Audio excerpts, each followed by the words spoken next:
Parang na-mention po kanina that meron din po kayong partner na charity. Can you tell us more about that and bakit sila yung napili niyo pong charity? Yung My Superhero Friends Foundation po is actually founded namin yun, ng group namin, because of my late wife. Dati siya Lani Maranan Foundation. My late wife passed away because of cancer. So since then, at a very young age, nagka-cancer siya 25, 30 years old, she's gone. So pamula nun, kinwestiyon ko yung mundo. May time na gusto mo mag-quit. Then I realized kung magkukwit ako, paano yung mga anak ko. Then, tinayo yung foundation. So nagkaroon kami ng scholarship. Nakalabas naman lahat yan sa lahat ng social media and everything. Kasi hindi naman pinagyayabang or maybe because we want to encourage others to help. And siguro accountability rin kasi may mga tumutulong na mga tao, so gusto na yung mapakita na dito na pupunta yung mga tinutulong nyo. Then of course, may donors fatigue. Hindi naman pala lahat ng tao willing lahat tumulong. Napapagod din sila. Kaya siguro nakam up namin na eto, pasayahin naman kayo ng konti, papawisan kayo, then alam nyo na may pupuntahan din yung inyong niregister. May pupuntahan siya na sa mabuting bagay na scholarship at saka sa mga tinutulungan natin ng batang may cancer. Naka-document po lagi yon na nagsusuot kami ng superhero.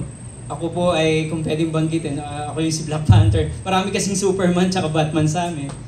Ganun yung ginagawa. May mga local din kami, may Elastic Man, may Captain Barbell. So, nasa sa inyo doon sa mga gusto mag-join. Thank you na itanong niyo yun kasi marami tayong mga tao na do adult na tayo, there is always a child in us. Yan lang.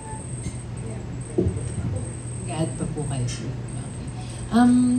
Is this the first time po na mag-create or organize ng You versus You, and will this be a yearly thing? And ano po yung gusto nyong parang what do you want You versus You to be known for sa race community po? Yung yearly actually, dahil sobrang uso ang running ngayon, baka nga hindi siya yearly. So baka nga quarterly. So hanggat may venue na available. So we were thinking like, uso na rin naman yan before pa yung mga trilogy, di ba? So we were thinking You versus You, next is, we're talking about mind, body, and spirit naman. So parang ganun yung concept niya. Well, we'll start playing. At the end of the day, hindi naman namin hawak yung pwedeng mangyari. But it's really a probability na maulit agad. Yeah. And finally, since both of you po, na fit naman po kayo and you're into health and wellness, ano po yung ma-advise nyo dun sa mga gustong magsimula but hesitant na mag-start mag-run, mag-exercise, and ano din yung advice nyo para may continuation, hindi lang yung sa umpisa kasi iba umpisa lang tapos na the following week, parang ganun po. Thank you na pansin yung Kit. Kasi ako rin po yung pumadyak ng Luneta to Davao in 6 days. Nasa TV Patrol naman po yun. Pero ang pattern ko kasi kung napapanood yung movie, si Forrest Gump. Diba? Yung parang wala siyang pakialam, nonchalant lang. So yun ang ma-advise ko dun sa tanong ninyo. Minsan kasi hindi natin ito ginagawa para sa ibang tao. It's only between me and my God. Si God lang naman nakakakita talaga ng intention natin sa heart natin. So kaya nga motivations natin. Sana dun sa mga nanonood, kahit hindi kayo mag-join, ito lang yung gusto kong maintindihan ninyo eh. Kung gusto nyo talaga may ma-change sa buhay nyo, yun lang. Basta pagising nyo sa umaga, i-pray, lumakad na kayo, yun lang. Magugulat kayo pag may lumalabas na konting pawis. Nag-iiba talaga yung pakiramdam nyo. Kaysa sisisihin nyo yung gobyerno, sisihin natin yung lahat na lang. We can blame everyone except us, except ourselves. Pero pagka natutunan mo, ako pala muna. Yun lang, pag nagawa nyo yun, magulat kayo, yung 1 kilometer nyo, naging 2 na, naging 3 na. Kahit wag kayong mag-run, kahit lakad lang. At magugulat kayo, from lakad, raran na kayo. From run, magsa-cycling na kayo. From cycling, maglalangoy aso na kayo. And so on and so forth, ang dami na palang pwedeng gawin na ganun pala tayo dinesign ni God, hindi pala talaga tayo steady lang sa isang sulok. Kung sa games, hindi tayo yung NPC. Hindi tayo non-playable character. Pwede palang tayo ay nasa gitna rin ng sarili nating karera ng buhay. siguro parang sa akin, no? Kasi marami na rin gusto magpapayat, maging healthy. So ang tanong, paano mo mako-continue, di ba? Marami ningas-google lang sa umpisa lang. Siguro, the only thing na pwede natin gawin while doing the exercise is to enjoy it. Make it a lifestyle. Make it a habit. So hindi siya maging burden sa'yo. Bawa, yung GM namin, si Ron, so nahihirapan siya ngayon kasi stairs yung building. So parang pahirap sa kanya. Kaya lagi namin siya na-encourage na huwag mo siyang gawing pahirap. Gawin mo siyang blessing para matuloy mo. Abangan nyo siya next year. Siya na po yung nandito. Biro lang. So I think yun lang. Enjoy lang yung pag-exercise. Then, pray namin yung Yeah, we have the next set of questions from Kate at Hi, good afternoon po. Yung in connection sa tanong po ni Iza, para doon sa mga interested na motivated na mag-start, saan nga ba sila magsisimula? Meron bang pwedeng lapitan, puntahan? Kasi alam po natin, pag hindi ka properly trained, pwedeng prone to injuries, di po ba? So ano po yung pwedeng gawin? Well, ngayon napakaraming running clubs. So usong-uso po yan. So iba-ibang grupo. Merong QC, merong Nabotas, may South, may Alabang, may Cavite. So actually nasa social media rin siya. Pag sinearch mo siya, lahat yan lalabas na eh. So dun mo malalaman kung ano yung science, kung ano yung health benefits, kung paano ka lalakas, kung paano ka bibilis, and so on and so forth. So it's running community, the group. And kapag sumali po, okay po, sabi na gusto ko lang i-add.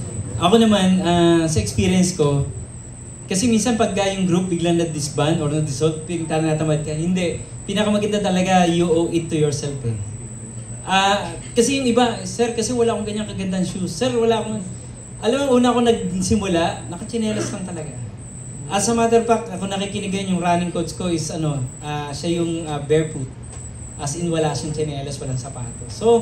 So kaya mahirap mag-endorse ng sapatos.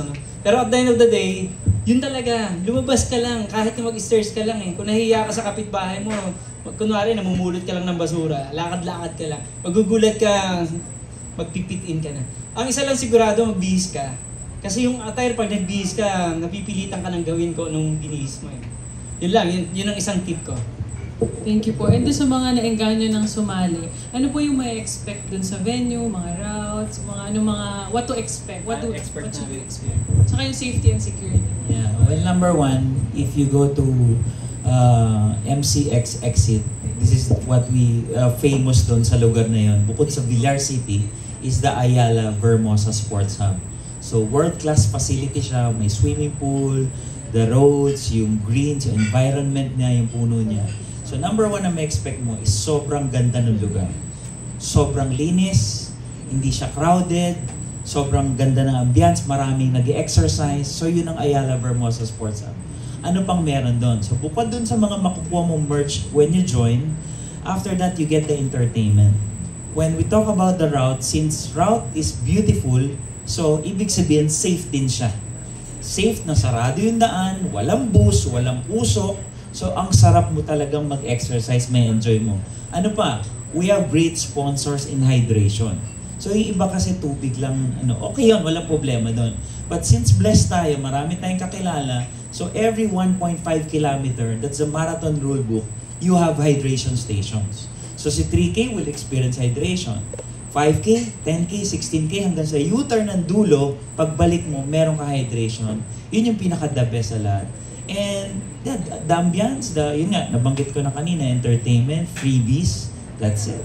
Solve yun Sunday morning.